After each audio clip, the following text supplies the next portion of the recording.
Hello folks, welcome back. Today I want to talk about long-term storage of watches. This is a box that I made out of maple with some engraving, and I've got some foam in here that hold my watches. Is this a good long-term storage? Well, we'll see. What are the things I care about? I want to make sure that my watches don't get scratched or banged around if the case is dropped, but I also want to make sure that they aren't damaged by the case itself. So this is a commercial watch case that I purchased some time ago, and this has some kind of open cell foam in it, and it has just deteriorated. This thing, it's coming apart. Anything you put in here will get covered in foam dust. This is no good. So how do we make sure that this watch box doesn't end up like this? Let's talk about different kinds of foam. There are different kinds of foams made out of different materials with different properties. Here we have a piece of pretty common open cell foam. This would be something that you'd find in a lot of packing material. It's very squishy and it returns to the original shape before I squished it. This is actually pretty much what was in this case, and that's what this will eventually degrade to. There are other kinds of foam. This is a closed cell foam that's maybe closer to what you would find in a bicycle helmet. It is not as soft, it's kind of rough, and it does return to its original shape to some degree, but it does kind of get deformed a little bit when you squeeze it. This is good for shock absorption. Actually, this kind of thing makes a terrible bicycle helmet. This kind of foam is much better because the stiffness absorbs the energy better. But this is too rough for our watches. It's scratchy. It may scratch gold-filled watch cases. So is there another choice that doesn't degrade and is nicer to the watches? So this is a type of foam. It's closed cell, so it's a little stiffer, but it is a very soft feel. But more importantly than that, this foam is made in a different way than the average foam, and that is how it's inflated. Typical foam, you have your liquid material, polyethylene, polyester, whatever it is, and you blow bubbles through it to create the foam here, and the quantity and size of the bubbles as well as the chemical makeup determine the density of the foam. This has been inflated by nitrogen, whereas typical kinds of foam are inflated by petrochemicals, which over time degrade the foam and release hazardous chemicals that may actually tarnish watch parts. This is from a company called Zote Foam. This is Zote Foam LD45.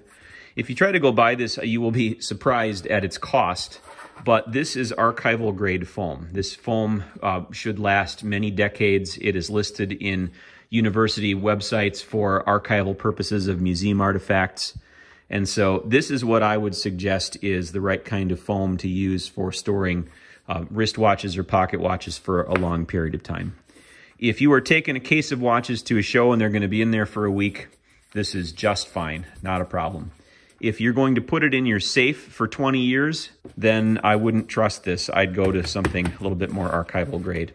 So today's project is going to be refoaming this case with our Zote Foam LD45, which should make it turn out like this. You can see the foam is just disintegrating as I just kind of picked it out. This was probably built with some kind of spray adhesive in the middle. So I'm just going to take a putty knife, scrape this right out. Do the other side here. These are really nice cases other than the poor choice in foam.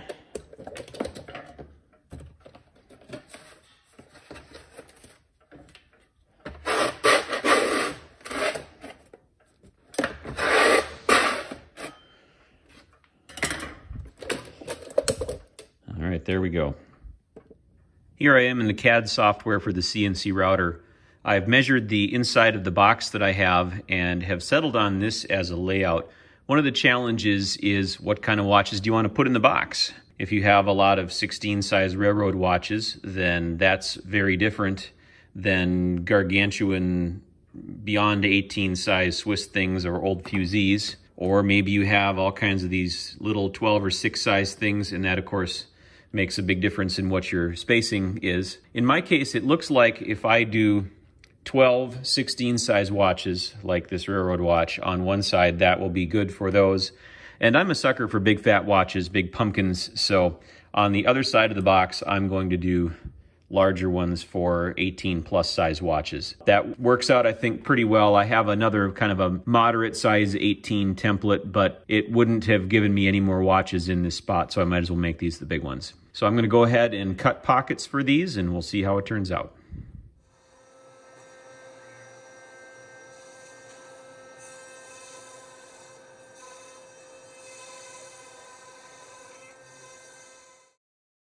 Here are the finished inserts. Size came out appropriate for the watches that I had in mind. This really giant guy fits perfectly there. And then the more usual 16 size stuff fits here. I oriented them this way so that when the box is closed, they're facing down for no other reason than convention.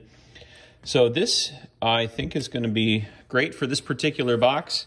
This box is a little shallow in order to handle a deep watch like this. This was probably envisioned for 16 size watches, so I don't have a whole lot of padding on the bottom, and my top foam causes the plexiglass to compress the foam a little bit due to the thinness of this box. Apologies for the arm in the camera shot.